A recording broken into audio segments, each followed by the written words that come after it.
There was actual psychological effect on me following the demonstration, because seeing what I saw in front of the parliament, the blood all over the ground. This is serious. Let's debunk the BBC documentary. Number one, they did not even speak about the Zimmerman, Rongai, Githurai, Kitengela shootings.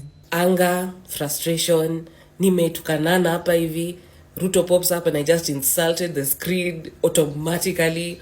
The tears, I've cried because just seeing that mother by the graveside, speechless. Yeah, I know you cried during that documentary, but remember, that was just the tip of the iceberg.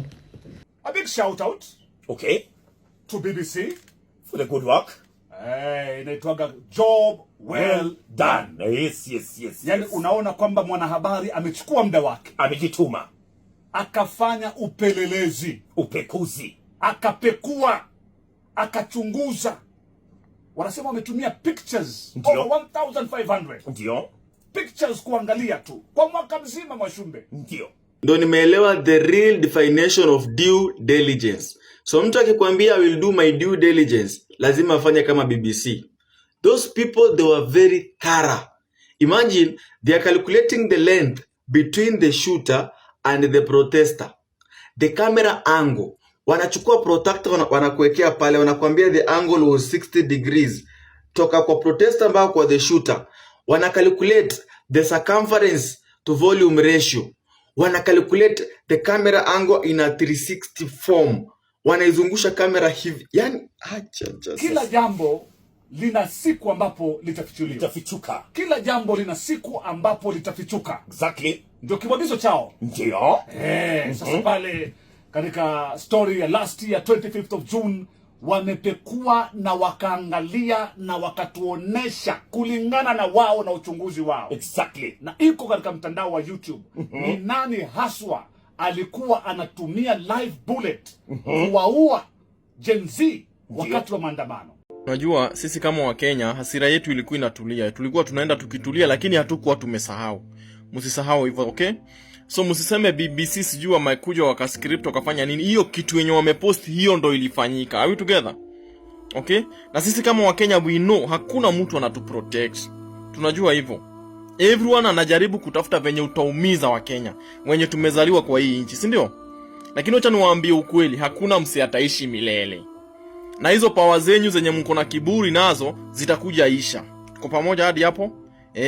So watoto wenye waliuliwa na hii government, hiyo damu mtakuja lipia siku moja. This documentary gives me hope because even as Kenya and the political ruling class do whatever they want to do, the world is still watching, and that makes me have like a small bit of hope, because at least those people who died will be avenged. Not all of them, but they will be avenged. Yani iko wazi kabisa, wanaiweka wazi. Ni huyu alikuwa amevaa hichi kiatu Mwashumbe. Alikuwa amevalia kofia yake na ameweka hivi. Sura yake ndio hii. Sura yake ndio hii. Na anapatikana katika kituo cha polisi hiki. Kabisa. Huyu ni mwanajeshi. Kabisa. Na kuthibitisha kwamba ni mwanajeshi, angalia magwanda yake yale ambayo amevaa. Ni ya kijeshi. Badge yake ni ya kijeshi. Iko tu katika idara ya wanajeshi peke yake. Kabisa. Angalia viatu vyake. Wameapply statistics.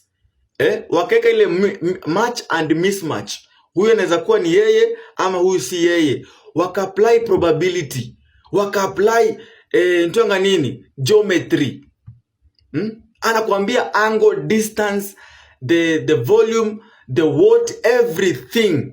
That is now the due diligence. I have issues. Number one, I have learned the power of OSINT, open source intelligence, that was used by BBC to pinpoint the cops that were used to shoot at young people. My question, though, is why are our investigative bodies not using OSINT or whatever technology that Kenya has to catch the police that killed the young people? BBC Africa have exposed what police would have taken 10 years to investigate. I don't know if it's the issue is the police, or that hiyo kitu yenye ina investigate it's not supposed to be found out. Hawa ambao wamefanya kazi hii katika BBC, si tuandike kazi tu aipoa. Okay. Si tuwalete aipoa. Kuje tu aipoa, manake IPOA sasa ni kukunywa tu kahawa na kusoma magazeti. Manake IPOA kazi yake kubwa ni kuchunguza, kupeleleza vitendo vya kiovu ambavyo idara ya polisi wanafanya. Yani kwa ufupi, it is an investigative institution. Why hasn't IPOA put out a case against these police officers? I mean, if a media house can track the police officers that shot at young people, why is it hard for the investigative body that is IPOA? Kama hawa wa BBC, hawa ni wanahabari. Unajua wale si investigators. Exactly. Hawa ni wanahabari. Ndio. Wana stories mingi wanakava. So wanakava stories zingine kule UK, Trump huku nini. Wana shughuli mingi za habari. Yes. Lakini bado wameweza kutuonesha kulingana na wao aliyewaua Gen Z on the 25th of June. IPOA nao si wanahabari. Kazi yao ni moja tu, kuchunguza.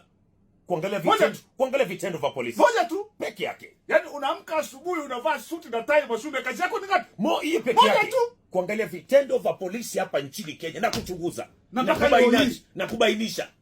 Nataka leo hii na kazi yako ni moja tu. That's one job. Exactly. Mimi ningekuwa Rais Ruto, ningekuwa nimewafuta wote kazi. Sad that it had to be done by an international media house, while we have several in the country. You know, when I was studying journalism, we were told that we are the watchdogs. For who? The government. But what did we do after the killings? Oh, nothing. If this story had been done by a local media station, would the journalists survive? Because even BBC did not put credits of the local journalists used in that investigation. Why? Fear of harassment. Why is it so hard that we speak about freedom of expression and speech, and yet in such issues like that, we are afraid because we know what would happen? See, the more you watch the BBC documentary, the more angry you get and the more angles you see. Like how the members of parliament were in a rush to pass the finance bill inside Bunge, when outside young people were being murdered and shot at. Hatuwezi kuwa tunaishi na uoga kwa nchi yenye tumezaliwa ndani. Hapana, sisi hatukukuja. Mimi si Burundi by the way. Mimi nimezaliwa huku. Na hiyo kitu imeoneshana kwa BBC, hiyo ndo kitu iko. Na hivyo ndo muko, hizo ndo tabia zenyu. Hakuna venye mnaweza protect Wakenya wenye wamezaliwa kwa hii nchi. Kazi yenu ni kujiprotect nyinyi wenyewe. Alafu kitu ikifanyika in script, hiyo ndio iko. Kumbuka CS wa defense wakati ule Aden Duale aliweza kuamuru kwamba jeshi ikuje ishikilie doria kidogo. Unakumbuka hiyo time jeshi ikaanza kuachiliwa kushikilia doria hapa Nairobi. I am part of the problem because how did we move on so fast from killings that much?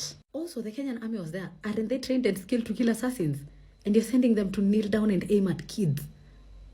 And finally, wacha nioge. Haya ndio maoni yangu. Maybe we should take that documentary, dub it in Swahili, a language that every Kenyan might understand. Add the clips from Githurai, Zimmerman, Kitengela, Rongai shootings. Add the clips of bodies being extracted from that swamp. And also add the fact that a lot of bodies had been collected to a point City Mortuary were accepting no more. And they air it every day at 9 p.m. in these local channels. They might not, because probably they depend on this government to pay them. But I'm just saying. So is there going to be justice? Are they going to be held to account? Because even as you watch towards the end of the video, they were like, yeah, we call government to changia si walilenga. KDF, netting. Nobody's saying nothing. We woke up on June 25th with our flag, the love for this country and a hope for a better country. We do not see each other along tribal lines, along political parties, along socio-economic status. We had one voice, one agenda. But if the young people that lost their lives on June 25th were to address us right now, would they be proud of the sacrifice they gave us, or would they be ashamed and disgusted of who we have become now? Have we forgotten and allowed the political class to divide us along political parties, along tribal lines? Have we forgotten we need to rise above the noise and do better, because our decision for 2022, our decision to give the people that we have now the instruments of power, led to this bloodshed? The KDF may have fired those guns, but our blood parliament and our choices in 2022 loaded those guns. And so what are we doing so that we ensure we never make those mistakes again and no more lives are lost ever?